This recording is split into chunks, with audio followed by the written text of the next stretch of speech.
श्री राम। तो द्वितीय सर्ग में हमने सुना कि भगवान श्री हरि ने ब्रह्मा जी को आश्वस्त किया कि मैं आ रहा हूं। ब्रह्मा जी संतुष्ट हो गए, देवी देवता भी अपने कार्य में लग गए। अभी तृतीय सर्ग में हम चलते अभी अयोध्या में। दशरथ महाराज, इतना बड़ा साम्राज्य है, अयोध्या नगरी, मनु निर्मित अयोध्या नगरी संपन्न है, किसी चीज की चिंता नहीं थी। शंभु महादेव पार्वती माता से कहते हैं,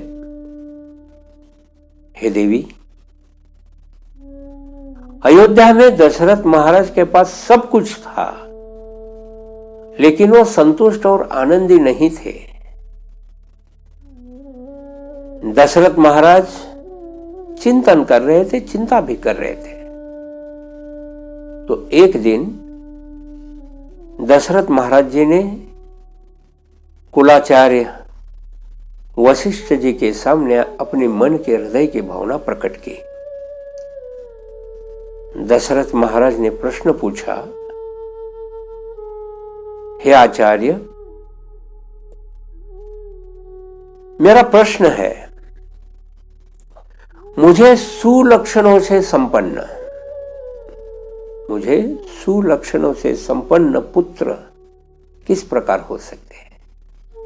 मुझे पुत्र नहीं है, तो ये साम्राज्य लेके क्या फायदा? इसीलिए मुझे पुत्र चाहिए, और वो भी सुलक्षण संपन्न चाहिए। तो उनकी प्राप्ति करना है तो किस प्रकार से कर सकते हैं? क्योंकि बिना पुत्र के यह संपूर्ण राज्य मेरे लिए तो दुखपूर्ण है। कृपया आज आप मुझे बताइए। तो फिर वशिष्ठ मुनि बोलने लगे, साक्षात लोकपाल के समान दिव्य, तेजस्वी, शौर्यवान, धीर, ऐसे सामर्थ्यवान 4 पुत्र आपको होंगे। इसके लिए आपको विधि करना होगा। ये जो विधि है, ये विशिष्ट रूप से करना आवश्यक है। आप शांता के पति जो है ऋष्यशृंग ऋषि, उनको बुलाइए और उनको आमंत्रित करके सम्मान पूर्वक उनको ले आइए, और जैसे उनको लाएंगे हमें भी साथ में ले लीजिए, और पुत्रेष्टि यज्ञ करना होगा। ऋष्यशृंग ऋषि जो है, ये विभांडक ऋषि के पुत्र है। विभांडक ऋषि बहुत बड़े तपस्वी थे। एक दिन ऐसे हुआ, विभांडक ऋषि अपनी तपस्या में या ध्यान में किसी का विघ्न नहीं आए, इस उद्देश्य से नदी में जाकर वो पानी के अंदर तपस्या के लिए बैठे थे। और जैसे उन्होंने ध्यान लगाया था, तो वहां उन्होंने मछलियों को खेलते हुए देखा, और उसके बाद उनके सामने अप्सरा प्रकट हो गई, उर्वशी। ये इंद्र के दरबार में रंभा मेनका 2 थी। नरनारायण अवतार में भगवान श्री हरि ने, नारायण ने उनके शरीर के द्वारा उत्पन्न की हुई अप्सराएं इंद्र को भेंट में दी थी। उसमें से उरु यानी जंघा के पास वाला भाग, वहां से जो अप्सरा निकली वो सब अप्सरा में सुंदर थी, इसलिए उसका नाम था उर्वशी। उरु से निकली इसलिए उर्वशी। तो उर्वशी के साथ साथ इन अप्सराओं को भगवान श्री नारायण ने इंद्र को भेंट में दे दिया था। और ये उर्वशी यहां प्रकट हो गई। उसको देखकर इनका वीर पतन हुआ पानी में। और ये पानी एक हिरणी थी, उसने पी लिया और उसके पेट में ये बच्चा तैयार हो गया। ऋषि ध्यान से और अपनी शक्ति से जान गए कि अभी यहां तो ये पुत्र प्रकट होगा।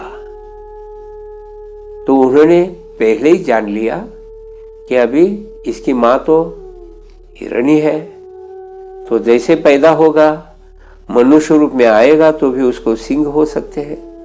इसलिए उन्होंने पहले से ही तय किया कि जैसे बच्चा होगा तो उसका नाम हम ऋष्यशृंग रखेंगे। ऋषि का पुत्र है लेकिन सिंह वाला रहेगा। तो जैसे बच्चा आ गया तो उन्होंने इसका नाम ऋष्यशृंग रखा। बहुत तेजस्वी और बहुत प्यार के साथ उन्होंने उसको संभाला था।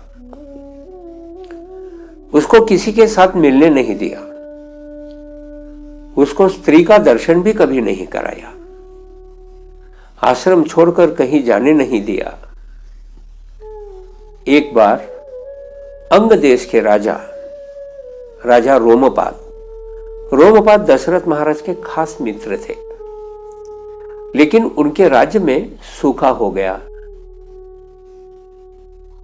पानी की समस्या बहुत बड़ी हो गई, प्रजा के लिए बहुत दुख की बात हो गई। वर्षा है ही नहीं, पूरा सूखा हो गया। राजा चिंतित था। मुनिवरों के साथ उन्होंने परामर्श किया, चर्चा की, संवाद किया और निर्णय यही निकला कि राजा को मार्गदर्शन किया गया कि आप कैसे भी करके ऋष्यशृंग ऋषि को अपने राज्य में लाइए और इनको लाते समय स्त्रियों के साथ लाइए। अगर इस प्रकार से ये मुनि राज्य में प्रवेश करेंगे तो वर्षा जरूर आएगी। देखिए ऋषियों की तपस्या का फल। तो रोमपाद ने वेश्याओं की नियुक्ति की और वेश्याओं के ऊपर एक कार्यभार सौंपा। ये वेश्याएं जंगल में, वन में गई जहां आश्रम था। इनमें से एक वेश्या ने एक ब्रह्मचारी का रूप धारण किया और ऐसे करते करते जब ऋष्यशृंग ऋषि को कोई नहीं मिला था और पहली बार उन्होंने किसी को देखा, इतनी मीठी बातें करने वाला ब्रह्मचारी, इतनी मीठी बातें करने वाले अन्य लोगों को भी देखा।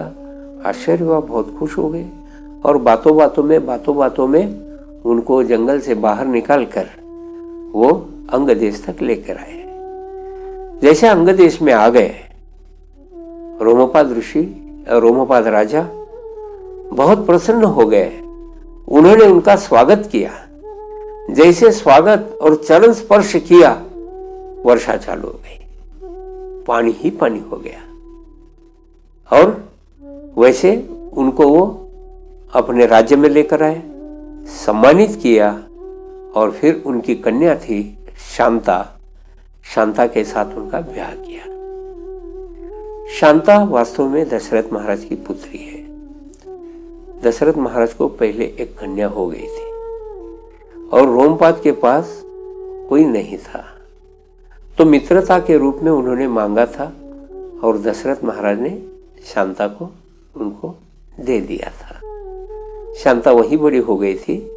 अब ये शांता के पति ऋष्यशृंग वहां थे। तो दशरथ महाराज ने सब नियोजन किया और ऋष्यशृंग ऋषि को बुला लिया और यज्ञ का आयोजन किया। वशिष्ठ मुनि भी खुश हो गए। यज्ञ सामग्री, यज्ञ स्थान सब कुछ तैयार हो गया और यज्ञ प्रारंभ हो गया। इस प्रकार से जैसे यज्ञ अनुष्ठान हो गया, सुवर्ण समान हव्य वाहन भगवान अग्निदेव अभी इसमें प्रकट होने हैं। जैसे ही हवन चालू हो गया, वैसे वातावरण में परिवर्तन अनुभव हुआ और यहां इस दिव्य अग्नि के अंदर बहुत तेजस्वी भगवान अग्नि अपने रूप में प्रकट हो गए और उनके हाथ में स्वर्ण पात्र था। इस स्वर्ण पात्र में पायस यानी खीर थी, और वो पायस लेकर वो खड़े हो गए अग्नि में और बोलने लगे कि हे महाराज, ये आपके लिए लाया हूं, ये ले लीजिए। इसमें जो पायस है ये सब देवी लोगों ने बनाया है, ये सामान्य लोगों ने नहीं बनाया है, और इसका प्रसाद रूप में आपको मैं देने के लिए आप पर प्रसन्न होकर लेकर आया हूं। ये पायस जिसको मिलेगा, ये पायस जो लेंगे उनको पुत्र प्राप्त होगा। दशरथ महाराज उठे, उन्होंने सर्वप्रथम अपने आचार्य को प्रणाम किया, बाद में ऋष्यशृंग ऋषि की चरण वंदना की, क्योंकि इन्हीं के कारण ये सब संपन्न हो गया था। आगे चलकर अग्नि भगवान को प्रणाम किया और सामने हाथ सामने करके वो पायस का जो स्वर्ण पात्र था वो हाथ में ले लिया। आनंद के अश्रु उनकी आंखों में आ गए थे, बहुत खुश थे, हृदय पूरा भर गया था आनंद से। फिर मुड़े और कौशल्या देवी साथ में थी, उनकी ओर चले गए। उनके पीछे पीछे साथ में कई देवी थी, तो फिर इन्होंने कौशल्या देवी को दे दिया, और उसके बाद जो आधा बचा था वो कई को दे दिया। यज्ञ संपन्न हो गया। ये वार्ता देखते देखते वहीं फैल गई, तो सुमित्रा देवी पीछे थी, वो पीछे से दौड़ते हुए आ गए। जैसे सुमित्रा देवी दौड़ते दौड़ते वहां नजदीक आ गई, तो फिर कौशल्या देवी ने देखा कि इसकी भी इच्छा है पुत्र प्राप्ति की, तो कौशल्या देवी ने अपने पायस से अपने खीर का आधा हिस्सा उसको दिया। तो कौशल्या ने दिया, कैकेयी ने भी दिया, दोनों ने भी अपना आधा आधा हिस्सा सुमित्रा को दे दिया। वो सुमित्रा ने प्राशन किया, इन दोनों ने भी प्राशन किया, हवन हो गया, सब ऋषि मुनि का सम्मान किया गया, और फिर उनको बहुत सारे भेंट देकर उनको प्रसन्न करके फिर उनके अनुमति से फिर आगे का कार्य प्रारंभ हो गया। अभी महाराज दशरथ बहुत प्रसन्न थे। जैसे जैसे दिन जाते रहे, कौशल्या माता, कैकेयी देवी, सुमित्रा देवी, इनके तेज बदलने लगे। इनको देखने से लगता था कि ये साक्षात देवी रूप है। इनके साथ कोई भगवान की दिव्य शक्ति महल में घूम रही है। महल दिव्य दिखने लगा, सब वातावरण बदलने लगा, और इस प्रकार से दशरथ महाराज की प्रसन्नता और आनंद बढ़ते ही बढ़ते गया। जैसे दशरथ महाराज खुश थे, तो एक दिन राजभवन में सब रानियां देव समान, देवता समान कांति से घूम रहे थे, और ये पायस लेकर गर्भवती होकर कौशल्या माता ने 10वें महीने में प्रवेश किया था। देखिए, यहाँ शास्त्र के कुछ विधान हम देख सकते हैं। आजकल अगर प्रसूति होनी है तो 9वें महीने में होना चाहिए, ऐसे आजकल के वैद्य डॉक्टर बताते हैं। यहाँ वर्णन किया है कि 10वें महीने में, यानी 9वां महीना भी पूरा गया तो वो शिशु की वृद्धि बहुत अच्छी होती है। यहाँ वर्णन है 10वें महीने का। जैसे 10वां महीना आ गया, 10वें महीने में कौशल्या देवी को पुत्र प्राप्त हो गया। ये दिन था चैत्र मास का शुक्ल पक्ष, 9वीं तिथि, और कर्क लग्न था, पुनर्वसु नक्षत्र था, और इस समय 5 शुभ ग्रह एक शुभ स्थान में आए थे। इतना सुंदर सब ये जो दृश्य था नभो मंडल का, आकाश मंडल में ऐसे 5 ग्रह उच्च स्थान में, और सूर्य मेष राशि में थे।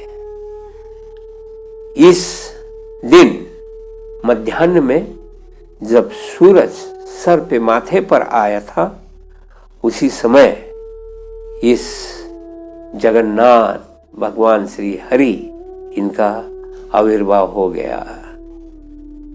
भगवान श्री रामचंद्र की जय। ये रामनवमी है। यही क्योंकि नवमी की तिथि में आ गए इसीलिए रामनवमी है। कृष्णाष्टमी की स्थिति में आ गए तो कृष्णाष्टमी है। कोई लोग जन्माष्टमी भी बोलते हैं। सीता मैया भी नवमी में आ गया तो सीता नवमी है। राधा रानी अष्टमी में आ गया तो राधा अष्टमी है। गणेश जी चतुर्थी में आ गए, चतुर्थी गणेश चतुर्थी हो गई। ऐसे हमारी जो संपदा है, हमारी जो संस्कृति है, इसी प्रकार से आजकल की जो तिथियां नहीं है, आजकल की तारीख है, ये अंग्रेजी पद्धति की है। इसमें वो ग्रहमान स्थिति नहीं मिलती। इसीलिए हमारे जो त्योहार है वो त्योहार तारीख के अनुसार बदलते रहते हैं, यानी तारीख बदलती है, तिथि नहीं बदलती। हम तिथि के अनुसार इसको संपन्न करते हैं और वही करना चाहिए। अगर किसी घर में किसी का अगर जन्मदिन मनाना है तो भी हमें ये ध्यान में रखना चाहिए। इसका अगर सही सही लाभ होना है तो ये ध्यान में रखना चाहिए, तब हमारी संस्कृति टिकी रहेगी। नहीं तो आजकल के बच्चों को कहाँ आता है चैत्र क्या है, वैशाख क्या है, कार्तिक क्या है, कहाँ मालूम है। हाँ, एकादश द्वादश त्रयोदशी चतुर्दशी कहाँ मालूम है। हाँ, प्रतिपदा द्वितीया तृतीया चतुर्थी पंचमी षष्ठी सप्तमी अष्टमी कहाँ मालूम है। हमें सिखाना होगा, ये समझाना होगा। अगर नहीं समझेंगे तो हम कहाँ राम राज्य में है, हम असुर राज्य की ओर चल रहे हैं। इसीलिए बिना अध्यात्म रामायण के ज्ञान के हम कलियुग से बाहर नहीं निकल सकते। ये बहुत महत्वपूर्ण है हमारे लिए। तो इस शुभ तिथि पर, शुभ समय पर, शुभ राशि में 5-5 ग्रह शुभ स्थान में आए हैं और मध्याह्न में प्रभु रामचंद्र जी उनका यहां आविर्भाव हो गया। जब आविर्भाव हो गया तो सामान्य बालक का जन्म होता है, भगवान का आविर्भाव होता है। जैसे आविर्भाव हो गया, सुगंध फैलने लगा, ऊपर से पुष्पों की वृष्टि होने लगी। ये भगवान श्री हरि इस रूप में आ गए। तब वो नील कमल दल, कमल अलग अलग रंगों के होते हैं, इसमें जो नीला कमल है उसकी एक पंखुड़ी, उसका जैसा रंग है, ऐसा रंग धारण किए हुए श्याम वर्ण। आपको ये वर्ण को स्मरण करना है तो जब बादल आते हैं और बिजली चमकती है, बादल तो काले सावले दिखते हैं, लेकिन उसमें जब बिजली चमकती है, बिजली चमकने के बाद जो उसमें नीली छटा आती है, उसको देखिए, वो प्रभु श्री राम का रंग है, तेजस्वी। हाँ? नील कमल दल समान श्याम वर्ण, पीतांबर धारण है। देखिए, सामान्य लोगों का जन्म और भगवान का आविर्भाव में फर्क है। नील कमल दल समान, पीतांबर धारण, चतुर्भुज है। जब आए तो चतुर्भुज है। और नेत्रों का वर्ण कैसा है? नेत्रों का भी वर्ण है, भीतर का जो भाग है नेत्रों का, वो अरुण कमल दल समान, अरुण यानी सूरज ही है। तो सफेद सफेद जो कमल पुष्प होता है, उसके पंखुड़ी का जो वर्ण है, बहुत तेजस्वी है, आकर्षक है, लेकिन शांत और समाधानी है। इस प्रकार उनके अरुण कमल दल समान, कानों में कांतिमान कुंडल है, हजारों सूर्यों के समान प्रकाश है। जब प्रकट हो गए तो वहां से वो प्रकाशमान है। उनका मुकुट है, वो भी प्रकाशमान है। घुंघराले बाल है, हाथों में शंख चक्र गदा पद्म धारण किए हुए। देखिए, किस प्रकार से भगवान श्री हरि यहाँ प्रकट हो गए। गले में वैजयंती माला है, सुंदर मुस्कान है और करुणा रस पूर्ण नयन, आंखों में करुणा भरी हुई है और श्रीवत्स, हार, केयूर, कुंडल, नुपुर ये सब धारण किए हुए ऐसे जब आए तो अगर ऐसा पुत्र किसी के घर में आया तो उनकी अवस्था क्या होगी। और कौशल्या माता अपने पुत्र को इस रूप में देख रही है, इतनी आनंदित हो गई, उसके दोनों आंखों में आनंदाश्रु आने लगे और नमस्कार करते हुए वो स्तुति करने लगी, नमस्कार करने लगी। और कौशल्या माता अभी बोलती है अपने पुत्र को इस रूप में, हे देव देव, आप तो सर्वश्रेष्ठ है, आप दिव्य है, आप तेजस्वी है, आप तो सब कारणों के कारण है, बस आपकी इच्छा से यहां सब कुछ चलता है। बहुत सारा गौरव करने लगी, बोली, हे शंख चक्र गदाधर, आप अच्युत अनंत, आप ही पुरुषोत्तम है और आप सत्व रज आणि तमस यानी माया से युक्त, यहां ये तीन गुणों से जो कुछ निर्माण होता है उससे युक्त हो, लेकिन उसका प्रभाव आप पर नहीं होता, लेकिन ये सब आपके प्रभाव से कार्य करते हैं।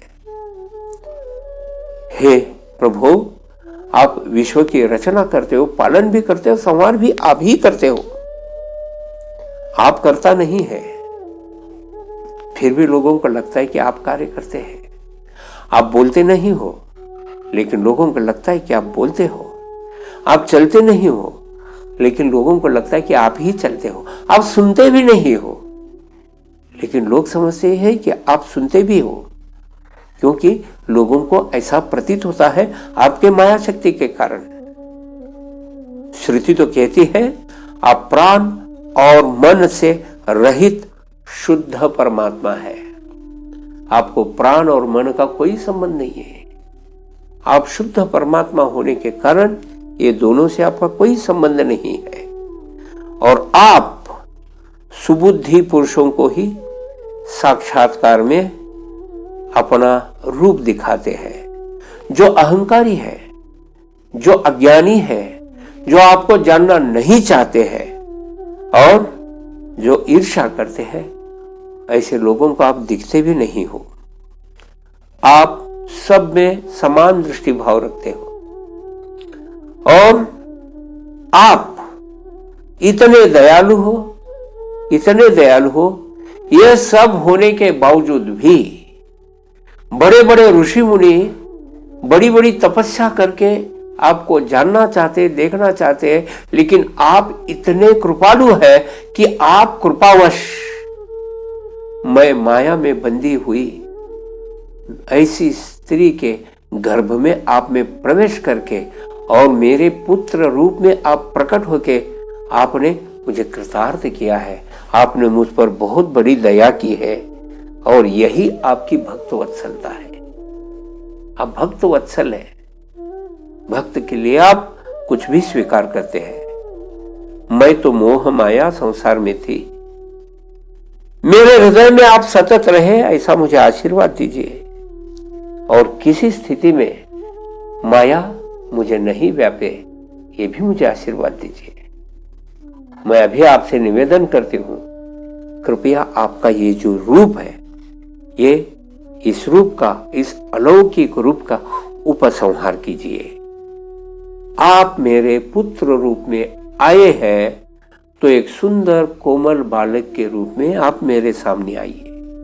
अगर ऐसे नहीं आएंगे तो मैं आपसे प्यार कैसे करूं, मैं आपको उठाऊं कैसे, मैं आपको गले कैसे लगाऊं। इसीलिए हे प्रभु, आप उस रूप में आइए जिससे मैं अति सुखद आलिंगन आपसे करूं, मैं आपसे संवाद करूं, मैं आपसे वार्तालाप करूं और ये वार्तालाप से आपके साथ संवाद करके मेरा अज्ञान अंधकार दूर हो जाएगा और इसको पार करके मैं आपकी सेवा में लग जाऊंगी। हे प्रभु, दया कीजिए, कृपा कीजिए और आप बालक रूप में आइए।